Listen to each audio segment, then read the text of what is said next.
dramatic capture of Mr. Gbagbo, who was holding out in an underground bunker at the presidential compound, brings to an end more than 4 months of political uncertainty in Ivory Coast, where Mr. Gbagbo and Mr. Ouattara both claimed the presidency.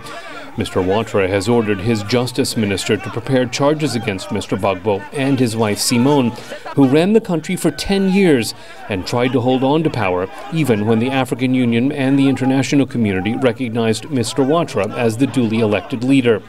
More than 1,000 people died in the battle between rival presidents as pro-Ouattara forces fought their way south toward Abidjan, where United Nations and French attack helicopters bombed Gbagbo heavy artillery and rocket launchers. Jacqueline and her daughter hid in their home.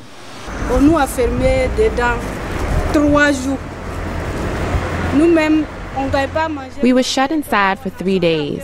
We could not eat. We had to move to another neighborhood, but the fighting was somewhere else, so we were okay. After 3 days, we got out, and now I am walking around to see how things are. Modeste Danon says the fight for Abidjan was the only way to remove Mr. Gbagbo from power and respect the will of voters. Les dernières semaines passées, c'était dur un peu pour les Ivoiriens parce qu'il y avait des luttes. The last week was hard for the Ivorian people because of the fight between the pro-Gbagbo and pro-Ouattara forces.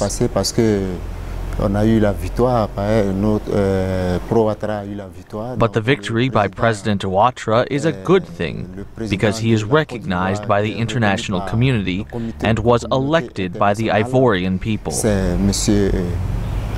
Monsieur le Président Alassane Ouattara. Everyone wants to see their lives improve and the country be better organized. Life is quickly returning to something closer to normal within days of Mr. Gbagbo's capture. Produce from the interior is once again reaching Abidjan markets now that roads are cleared of combat. Most of the big grocery stores and pharmacies are open. Fuel is readily available. Jacqueline is hoping for a better future for her daughter. In the future, now that we have a president, life will be better. Now that it is all over and we have a new president, life will be good. Modeste Danon says President Ouattara has what it takes to make a difference.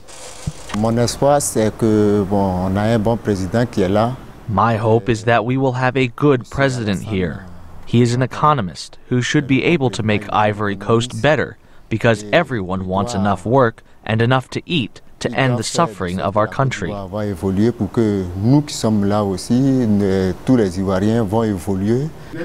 Ouattara says the challenges are considerable but can be overcome if everyone stays calm and treats one another with respect. We are still in a delicate situation. We still need to secure the country, especially Abidjan. These steps are essential and will still take a few months. President Ouattara is giving himself 2 months to completely restore security in Ivory Coast. During that time, he intends to renew cocoa exports, reopen banks, and restart the oil refinery to get the economy moving again. But he also wants to restore essential public services to improve conditions for a society disrupted by nearly 10 years of civil war, instability, and political violence. Scott Stearns, VOA News, Abidjan.